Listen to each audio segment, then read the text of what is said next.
सबसे बड़ी बात राहुल गांधी से पूछना चाहता हूं। अखिलेश यादव से हमने सवाल कर लिया, अखिलेश यादव से भी मैंने। राहुल गांधी जो संविधान की बात करते हैं, ऐसे लहराते थे संविधान, आपने कई वीडियोस उनके देखे होंगे। रायबरेली में आए हुए हैं आज, रायबरेली में उनका दौरा है, उनका संसदीय क्षेत्र है, यहाँ से लगभग 150 से 200 किलोमीटर के आसपास होगा।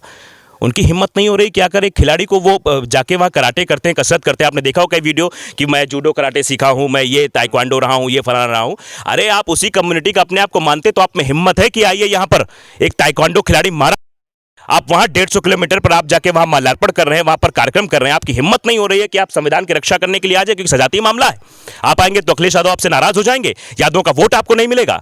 ये सियासत करने वाले लोग जब तक अपनी नीचता दिखाते रहेंगे, ऐसी चीजें होती रहेंगी। मेरा बेहद शर्मसार है और ये बहुत व्यथित करने वाली बात है कि राजनेता इस पर चुप्पी साध जाते हैं, क्योंकि उनकी विपक्ष में है ना आप। विपक्ष की नैतिक जिम्मेदारी बनती सत्ता सवाल पूछने की, हमारी तो बनती, हम तो पूछ रहे हैं सवाल कि आखिरकार कार्रवाई क्यों नहीं हो रही।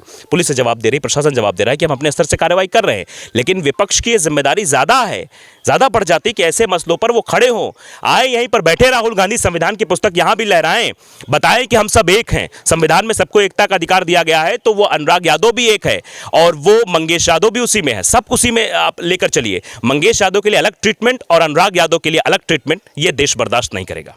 इस पहलू पर हम बात करें कि सरकार एक्शन क्यों नहीं ले रही है।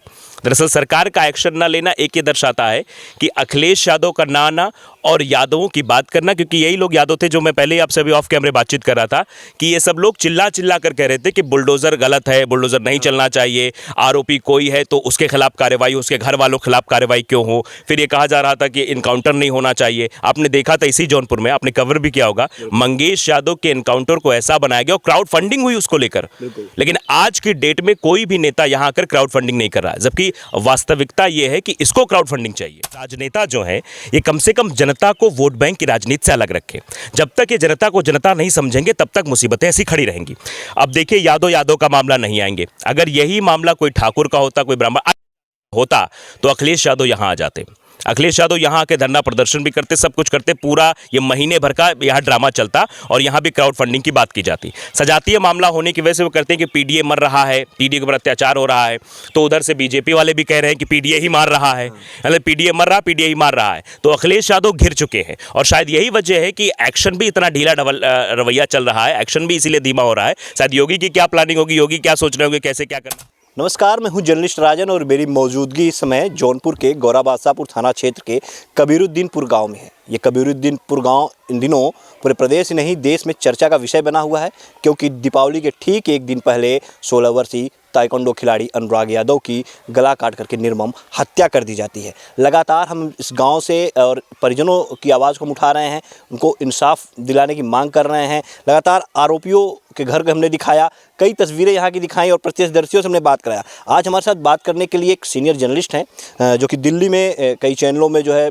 रिपोर्टिंग कर चुके हैं, एंकरिंग कर चुके हैं और अब मौजूदा समय में अपने the such India digital platform के जरिए जो है लोगों की आवाज़ उठाने का काम कर रहे हैं। आदित्य जी हमारे साथ हैं। आदित्य कुमार जी, बहुत स्वागत है आपका हमारे चैनल पर। बहुत बहुत धन्यवाद। आप यहाँ पे हैं कबीरुद्दीनपुर में, आप कवरेज कर रहे हैं, कैसे देख रहे हैं इस पूरे माहौल? जैसे 6 दिन का समय अभी तक बीत चुका है और जिस तरह से देखा जाए आरोपी को अगर देखें तो जाता है लखनऊ में एक फिल्मी स्टाइल में सरेंडर कर देता है, तो कैसे देखते हैं, क्योंकि आप दिल्ली में भी आपने जर्नलिज्म की है, तो किस तरह से आप देख रहे हैं इस क्राइम को? देखिए, ये 2-3 लहजों से हम इसे देख सकते हैं, क्योंकि हर सिक्के के 2 पहलू होते हैं, अलग अलग तरीके से उसको देखते हैं। लेकिन इस घटनाक्रम में पहला सजातीय मामला, दूसरा है कि एक प्रशासनिक पद पर एक व्यक्ति है उसी परिवार का और वो शह देता है, वो बताता है कि हाँ कैसे करना है, सिक्योरिटी लाती सामने आता है। तो अब ये समझना होगा कि प्रशासनिक अधिकारी जो जा रहे हैं क्या वो संविधान की शपथ भूल गए हैं, क्योंकि संविधान की शपथ में यही बताया जाता है। अब तो यूपीएससी के पैटर्न में भी यही दे दिया गया कि पहले नैतिकता पढ़ाई जाए, कि आप अपने परिवार नहीं, आप जिस वर्दी को पहनकर बैठे हैं वो देखें कि हमें कैसे काम करना है। दरअसल वही सबसे बड़ा बढ़ावा।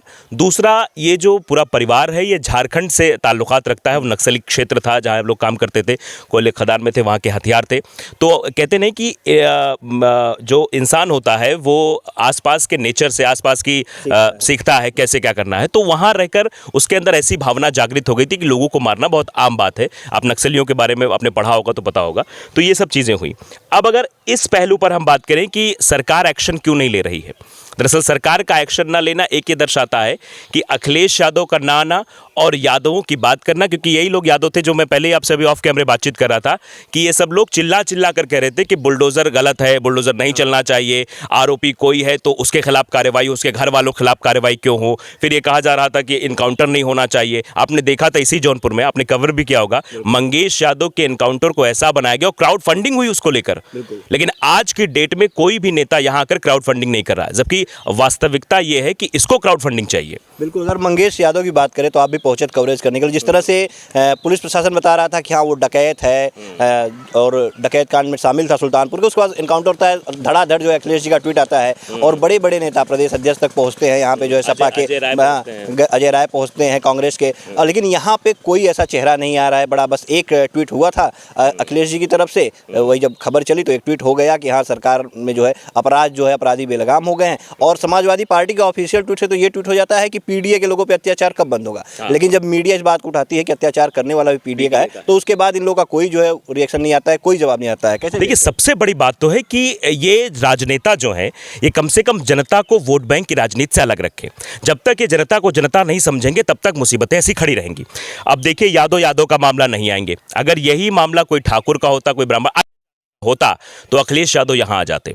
अखिलेश यादव यहाँ आके धरना प्रदर्शन भी करते, सब कुछ करते, पूरा ये महीने भर का यहाँ ड्रामा चलता और यहाँ भी क्राउड फंडिंग की बात की जाती। सजातीय मामला होने की वजह से वो करते हैं कि पीडीए मर रहा है, पीडीए के ऊपर अत्याचार हो रहा है, तो उधर से बीजेपी वाले भी कह रहे हैं कि पीडीए ही मार रहा है, मतलब पीडीए मर रहा, पीडीए ही मार रहा है। तो अखिलेश यादव घिर चुके हैं और शायद यही वजह है कि एक्शन भी इतना ढीला रवैया चल रहा है, एक्शन भी इसीलिए धीमा हो रहा है। शायद योगी की क्या प्लानिंग होगी, योगी क्या सोच रहे होंगे, कैसे क्या करना है। अभी कल ही आपने देखा कितना हंगामा हुआ, प्रधान भड़क गए, एसडीएम पर भड़क गए, तहसीलदार पूरे गाँव की नपाई क्यों हो रही है, क्योंकि आप जानते हैं गांव में अक्सर जो जमीनें होती है ग्राम समाज से बनी होती हैं। अब ये कहा जा रहा है कि उसी घर नापा जाए, उसी पर कार्रवाई हो, लेकिन ये समझना जरूरी है, चाहे अखिलेश यादव हो, चाहे गगन यादव हो, जो यादवों का नेता अपने आप को बताते हैं, वो इन मामलों पर चुप क्यों हो जाते जब सजातीय मामला आता है। और यही कंडीशन दलितों के साथ भी है।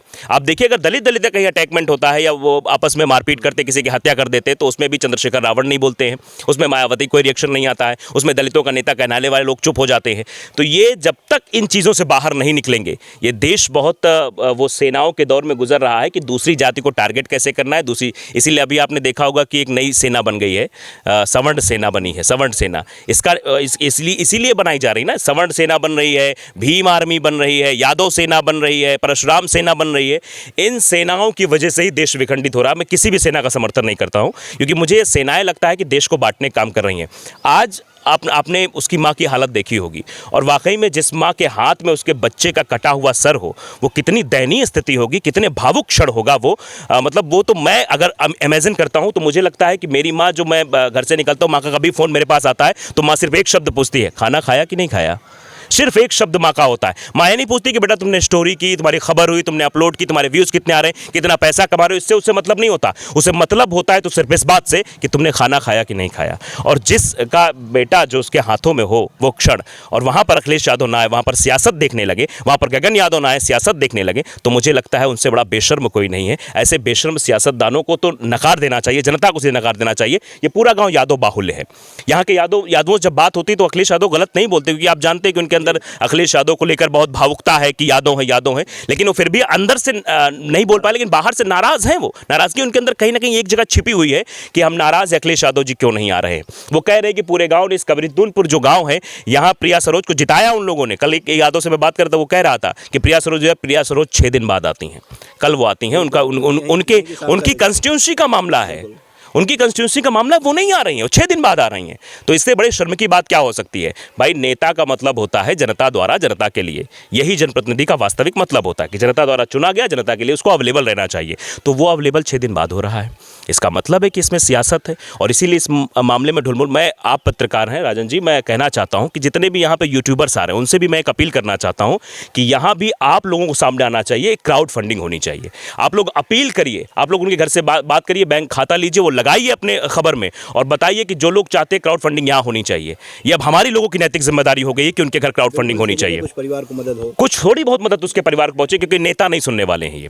क्योंकि अगर मैंने कहा ना कि अगर कोई दूसरी जाति का होता राजन जी, तो आज हंगामा खड़ा हो गया होता। और यहाँ पर अभी कहते नहीं कि जो कुर्सियां खाली दिखाई दे रही हैं, मैं 5वें दिन का पिछले रविवार का दृश्य दिखा रहा था, सारी कुर्सियां खाली थी, एक भी नेता नहीं दिखाई दे रहा था। और यही बात मैंने वहीं से रिपोर्टिंग करके कही थी कि मंगेश यादव के घर पर 1 महीने तक मजमा लगा था, जबकि वो एक कृत्य में शामिल था, उसमें उसकी साजिश थी, शामिल था, उसमें सब बातचीत हो रही थी। और लोग बकायदे जाते थे, नेता लोग, और बकायदे उसके चित्र पे जो है पुष्प अर्पित करते हुए, जैसे कि कोई शहीद हो गया हो उस पे अर्पित करते हुए, उसको माल्यार्पण करके पुष्प अर्पित करके फिर जो है बात है। अब बताइए कि एक अपराधी मानसिकता का व्यक्ति, एक चोरी की मानसिकता का व्यक्ति, एक डकैती की मानसिकता के व्यक्ति के आप शव पर जाकर या उसके चित्र पर जाकर आप माल्यार्पण कर रहे हैं, और एक लड़का अनुराग यादव जो अगर अच्छा खेलता तो मुझे लगता है जौनपुर का नाम रोशन करता, उससे अच्छा खेलता तो उत्तर प्रदेश का नाम रोशन करता, उससे अच्छा खेलता तो भारत का नाम रोशन करता। उस पर नहीं आ रहे हैं आप माल्यार्पण करने, उस पर नहीं आ रहे हैं पुष्पार्पण करने, उसकी मां को ढांढस नहीं बना रहे हैं, उसकी बहन को नहीं कह रहे हैं कि बेटा आपको इंसाफ मिलेगा, हम खड़े हैं,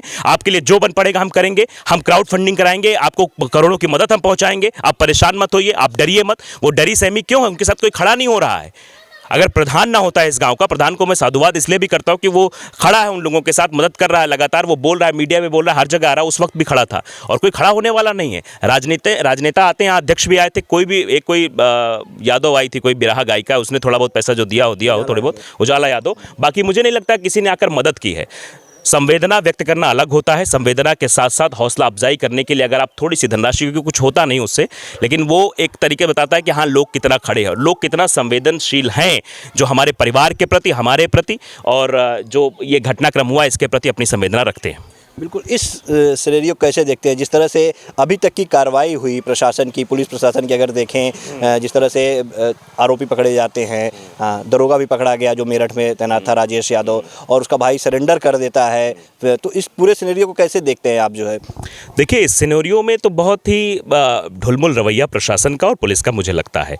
जिस तरीके से अगर चोरी के मामले में इनकाउंटर हो जाता है, अगर मंगेश यादव के मामले को ही देखें, अगर आप डकैती मामले में इनकाउंटर कर देते तो गला रेतने वाले में आपको इनकाउंटर करना चाहिए, आपको दोहरा मापदंड नहीं अपनाना चाहिए, और वो तो बहुत बड़ा मामला है। आपने भी अगर वो खबर पहली बार सुनी होगी तो आपकी भी रूह कांप गई होगी कि कैसे किसी बच्चे का गर्दन जो है धड़ से अलग कर दी जाएगी। तो इस मसले पर तो इनकाउंटर होना चाहिए था, कैसे भी करके, चाहे गाड़ी पलटती या कुछ और होता। आप जानते हैं गिरफ्तार करने के बाद भी गाड़ी पलट जाती है, उत्तर प्रदेश में यही होता है। तो उत्तर प्रदेश में गाड़ी क्यों नहीं पलटी, उत्तर प्रदेश में इनकाउंटर क्यों नहीं हुआ, इस बात की मांग सबको है, और इसी वजह से शायद प्रशासन पर सवाल उठ रहा है। दूसरी सबसे बड़ी बात बुलडोजर को लेकर, लेकिन आपको मैं बताऊं कि पुलिस वाले आपस में बात कर रहे थे, मैं दूर से सुन रहा था, तो ये चर्चा हो रही थी कि अगर पता चला यादव का एनकाउंटर हो जाए तो फिर अखिलेश यादव आ जाएंगे, ये चिल्लाने की यादव का एनकाउंटर हो गया, पीडीए मर रहा है, पीडीए मारा जा रहा है। तो ये भी एक विडंबना हो सकती है सरकार के सामने, और सरकार अब शायद ये दिखाने की कोशिश कर रही होगी कि मैं सुप्रीम कोर्ट के दिशा निर्देशों का पालन कर रहा हूं, क्योंकि कल की नपाई इस बात को दर्शाती है कि सुप्रीम कोर्ट के आदेश पर सरकार चल रही है। नपाई होगी तो पूरी होगी, एक की नहीं होगी। आरोपी के घर को नहीं गिराया जाएगा तो जितनी सरकारी जमीन होगी सबको गिराया जाएगा। इसी बात को लेकर प्रधान की तहसीलदार से नोकझोंक होती है, इसी बात को लेकर एसडीएम से नोकझोंक होती है कि सिर्फ आरोपी का घर नापा जाए, जबकि इसी बात को लेकर वकालत सुप्रीम कोर्ट में होती है कि आरोपी नहीं, अगर किसी घर गिरना है वो सरकारी जमीन पर बना है, तालाब पर बना है, वो सड़क पर बना है, तो सबका गिनना चाहिए, किसी एक का घर नहीं गिनना चाहिए, आरोपी घर नहीं गिनना चाहिए, आरोपी पर कार्रवाई होनी चाहिए। तो बताइए दोहरी चीजें दिखाई दे रही कि नहीं दिखाई दे रही जौनपुर में? तो निश्चित तौर पर ये माना जाए कि अगर ये सजाती न होते तो अब तक जो है अखिलेश यादव भी सक्रिय रहते, और अब तक कहीं ना कहीं बड़ी कार्रवाई हो गई होती, आप भी ये मानते? मैं सबसे बड़ी बात राहुल गांधी से पूछना चाहता हूं। अखिलेश यादव से हमने सवाल कर दिया, अखिलेश यादव से भी मैंने, राहुल गांधी जो संविधान की बात करते हैं, ऐसे लहराते थे संविधान, आपने कई वीडियोज उनके देखे होंगे। रायबरेली में आए हुए हैं आज, रायबरेली में उनका दौरा है, उनका संसदीय क्षेत्र है, यहाँ से लगभग 150 से 200 किलोमीटर के आसपास होगा। उनकी हिम्मत नहीं हो रही क्या करे, खिलाड़ी को वो जाके वहाँ कराटे करते हैं, कसरत करते हैं। आपने देखा हो कई वीडियो कि मैं जूडो कराटे सीखा हूँ, मैं ये ताइक्वांडो रहा हूँ, ये फलाना रहा हूँ। अरे आप उसी कम्युनिटी का अपने आप को मानते तो आप में हिम्मत है कि आइए यहाँ पर एक ताइक्वांडो खिलाड़ी मारा, आप वहां 150 किलोमीटर पर आप जाके वहां माल्यार्पण कर रहे हैं, वहां पर कार्यक्रम कर रहे हैं। आपकी हिम्मत नहीं हो रही है कि आप संविधान की रक्षा करने के लिए आ जाए, क्योंकि सजातीय मामला है। आप आएंगे तो अखिलेश यादव आपसे नाराज हो जाएंगे, यादवों का वोट आपको नहीं मिलेगा। ये सियासत करने वाले लोग जब तक अपनी नीचता दिखाते रहेंगे, ऐसी चीजें होती रहेंगी। मैं राहुल गांधी सवाल इसलिए पूछूं कि आज रायबरेली आए हैं, वो उनको सोचना चाहिए था कि रायबरेली में जा रहा हूं तो जौनपुर भी मैं जा सकता हूं, उनके लिए कोई बड़ी बात नहीं है। वो मोची के सुल्तानपुर में मोची के बैठकर मोची की मदद कर सकते हैं, जबकि वहां कोई जरूरत नहीं होती है। लेकिन आज जब अनुराग यादव के परिवार को मदद की जरूरत है तो राहुल गांधी कहां है? Where is Rahul Gandhi? जबकि आप जानते हैं कि समाजवादी पार्टी और कांग्रेस से गठबंधन का सांसद यहां पर है।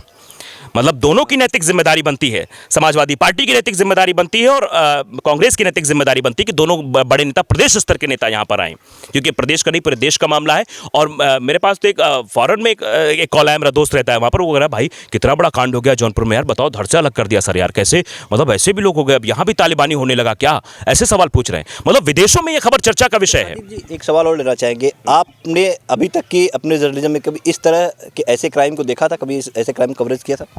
देखिए तालिबानी सज़ाओं के बारे में तो हमने मतलब जो उधर की खबरें रहती थी, इराक वगैरह वहाँ खबरें की थी, लेकिन यहाँ ऐसी खबर कभी नहीं देखी थी कि ज़मीनी मामले को लेकर इस तरीके से लाठी डंडे की खबरें हमने देखी, पढ़ी भी हमने, लाठी डंडे से मारपीट हुई, बंदूक चल गई, के दौरान मौत हो जाए, हाँ वो गैर इरादतन हत्या हो जाए, 304 का मामला हो जाए, ये सब हमने देखा था। लेकिन कभी ये नहीं देखा कि इस मामले में किसी बच्चे की, जबकि बच्चे क्या समझ होती है। अब बताइए, वो अपना खिलाड़ी है, वो खिलाड़ी वो खेल में फोकस कर रहा है, उसको ज़मीन जाए तो पूछा जाए उसे ये खसरा खतौनी क्या होती है, उसे नहीं पता होगी, ये कितना गट्टा तुम्हारा है कि कौन सा नहीं पता होगा, क्योंकि वकील साहब उसका बड़ा चचेरा भाई वही सब देख रहा था, उसको जानकारी नहीं, उसको बेवजह मार दिया। आप समझिए, ऐसी घटना मैंने नहीं देखी थी और ये बेहद शर्मसार है और ये बहुत व्यथित करने वाली बात है कि राजनेता इस पर चुप्पी साध जाते हैं, क्योंकि उनकी विपक्ष में है ना, विपक्ष की नैतिक जिम्मेदारी बनती है सत्ता सवाल पूछने की, हमारी तो बनती है, हम तो पूछ रहे हैं सवाल कि आखिरकार कार्रवाई क्यों नहीं हो रही।